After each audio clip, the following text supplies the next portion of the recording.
Liberal MP Randy Boissonnault has been mired in scandal for what seems to be months now, and he's finally resigned from cabinet, where his boss, Justin Trudeau, claims he is absolutely going to clear his name. So what's this all about? Why was there so much drama in the House of Commons this week over this one person? Well, let's welcome Lorrie Goldstein and Warren Kinsella to unpack all of this. So I have lost count, Warren, of how many cabinet ministers have had to resign from Trudeau's government for scandal, or taking the heat for one of his scandals. But I've also lost count of just how many times we, the public, have been misled, lied to, obfuscated from this government on what's real and what's not. And in this case with Randy Boissonnault, it's many of his claims that he has Indigenous heritage from his great-great-grandmother. But as it turns out, he's being a pretendian. Yeah, and this is a real scandal. And as you point out, the Trudeau guys have had many. This one is particularly serious on two levels. Firstly, there is evidence showing that the company that this Randy had, they had a contract with the federal government during the period that he was in cabinet. That is against the rules. You're not permitted to do that. Not even members of parliament aren't permitted to do business with the government of Canada. So that needs to be investigated. But the other part of the scandal here is his false claim to Indigenous heritage. And, you know, that offends Indigenous people. I can tell you, I'm dad to an Indigenous girl. I've worked with Indigenous groups across the country. And, you know, to have their identity stolen in the way that this man did. He claimed he was Cree, then he claimed he was Métis, said he had, an Indigenous name. Like, it is appalling. That is like stealing people's identity. And it is possible, you know, the allegation has been made that that was done for a purpose. That was actually done to give them a pole position in getting contracts from the federal government. So maybe that's a scandal with three levels. It's doing business with the federal government when you're not supposed to, claiming to be somebody you're not, and using that false claim in order to get better access to contracts. That's why I say this is a really serious one. And, you know, my home province has now lost their one and only cabinet representative. I don't think there's going to be a replacement. The only other Liberal MP is George Shahal in Calgary, who's called on Trudeau to resign. So I don't think he's coming into cabinet anytime soon. So, you know, now the prairies have no cabinet representation. And, you know, this is a government that's the walking dead, but still, you know, those two provinces need to have people at the cabinet table speaking for their interests. And now, because of Randy Boissonnault, they don't. So the Randall scandal has been handled, but, you know, this thing ain't over yet. Well, we know, Lorrie, we talked about the Randy text not too long ago. Which Randy are they referring to? Is it the MP, or is it Randy Boissonnault's former business partner who was referring to another Randy? You know, we often are critical of our American friends in terms of how they operate, but I'll tell you one thing. If this scandal, if we sort of copied and pasted it and went to the United States, they would have had congressional hearings, they would have had House hearings, and then there would have been decisions about someone's getting marched out in orange jumpsuits or not. But here in Canada, we have had multiple hearings at ethics committees, and we have had stonewalling left, right, and center. No documents given put forward. Nothing forthcoming from this government about, you know, and even the bureaucrats couldn't even answer questions with respect to this GHI, this company that Boissonnault was part of, then claims to not be a part of. And I find it very frustrating that we have this ongoing issue with this government. This is just yet another added layer to it. But are we going to get any answers from this at all? Will there be an investigation that has some teeth? Will there be a consequence from this or not? Or is this just going to be yet another one of those added to the list of Liberal scandals? Just before I begin, my cat Dinsha was very desirous of seeing what was going on. So does your cat have a federal contract? Because I think we can get her one. Oh, he's ninja, so I'm not sure if that's it. So anyway, look, the main instrument we have on this issue is the Federal Conflict of Interest Act. On this case involving the former employment minister, the commissioner ruled that he was didn't even rule that he wasn't in violation, said there was no reason to have an investigation. Now, at that point, not all the facts had been revealed. But to me, that speaks to the fact that there wouldn't even be an investigation by the ethics commissioner on something like this, to me, is astounding. But if you'll recall, who sets the standard for the ethical standard for cabinet ministers? It's not the Conflict of Interest Act. It's the Prime Minister. Mm-hmm. He is the sole person who hires and fires these people. He can do it for any reason. It doesn't have to be a good reason. It could be a bad reason. It could be a justified reason. But Trudeau sets the ethical standard. And what has the ethical standard of the Prime Minister been? Well, he has been twice found to have violated the Conflict of Interest Act. Once in the Aga Khan affair, where he accepted free vacations in the Caribbean from the Aga Khan, while his government was considering giving public money to the Aga Khan's foundation, charitable foundation.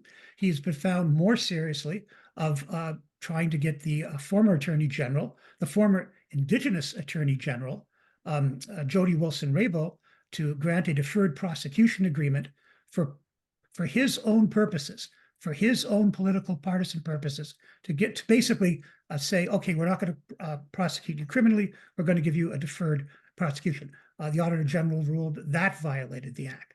Right. So what was the punishment for that? You know, we're talking about what might happen in America. Well, it was a slap on the wrist from the ethics commissioner. There wasn't even any fine, because the only fines in the Conflict of Interest Act, and by the way, this was passed during the Harper era, to be fair.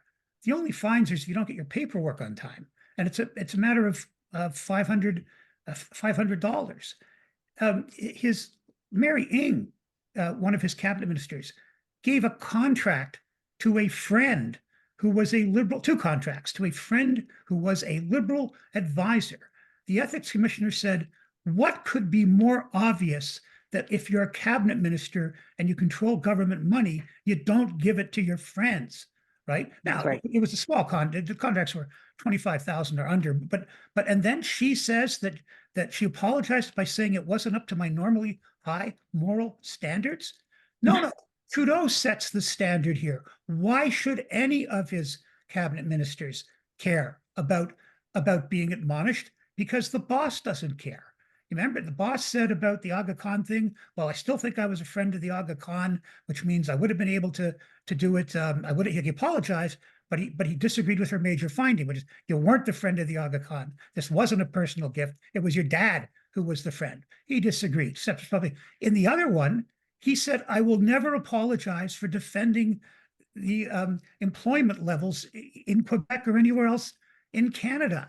Well, what? The finding is that you improperly tried to pressure the Attorney General. That's right. In other countries, that might be called obstruction of justice.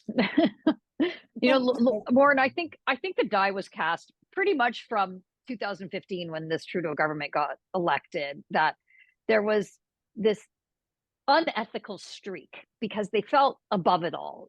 Trudeau feels above it all. He can circumvent the will of Parliament. He doesn't have to respect the rules. There's this I am better than all of this mentality. So I think Lorrie's quite right. When you have a long list of Liberal MPs who act in a similar fashion with little to no accountability, it matters very little, but it should matter. The three of us may get exercised about it, but I think this just speaks more broadly that Canadians may not know the granular nature of all these scandals, but they hear about things out there and they're just like, we're just sick of it. Yeah, I've written books about this, and which are gathering dust on shelves somewhere. And my view has always been, the last real scandal that had material impact was Watergate, and that was a long, long time ago. What's happened with public attitudes about scandal is, and this is being honest, they hear about scandal all the time from people like us and from political people. And, it's reached the point where until they see somebody in an orange pantsuit being led away in handcuffs, they don't really pay attention, which to me explains a lot of Trump's successes and a lot of Trudeau's successes. But, some of them cross a really big red line. And for sure, maybe I'm one of the people who yells about scandal too often. But the one that appalled me the most, and this gets to the point that both you and Lorrie have made, is setting an example, right? We've got to set our examples for our kids. And the Prime Minister is supposed to be setting an example for a cabinet minister. When the Prime Minister of Canada, as an adult, was found to have worn racist blackface, not just once, but on multiple occasions, and he skated away from it with a mealy-mouthed apology and a shrug, all of his cabinet ministers, all of his caucus members looked at that and said, well, that kind of expands the parameters of scandal for me too. Because if he can get away with that, I can get away with stuff too. And that is the problem. You've got to, in politics, you have an obligation not just to make important decisions about people's lives, you have to make decisions in a way that sets an example. And this Prime Minister, since that time, in my opinion, the Aga Khan was bad, taking trips from a lobbyist who's trying to influence your spending. That one's bad, but I've seen those before. To me, it was blackface, where it was an international embarrassment for Canada. And, Canadian voters, and many Canadian voters have voted for him, shame on you. You shouldn't have voted for him after that, because you licensed the kind of behavior that we've seen in every single year since from this government. We're owed better than we've been getting. And, I think a change is coming, and, we're going to be cleaning out the stables pretty soon, but it can't come soon enough. Lorrie, last word to you. I think that's really driving home the point that for the Canadian public, we're tired. It's time for a change. We need to move on. We need a divorce. Everything's got to be, a new start, so to speak. That can't come soon enough. But the Liberals continue to be propped up by the NDP. So we're not looking till potentially late in 2025 for the next federal election. But between now and then, that's just under a year away. Between now and then, I would submit to you, we're going to see at least another scandal or two. We're going to see another demanded resignation. But yet we're going to see zero accountability, unless that form of accountability comes in an election. Last word to you, Lorrie.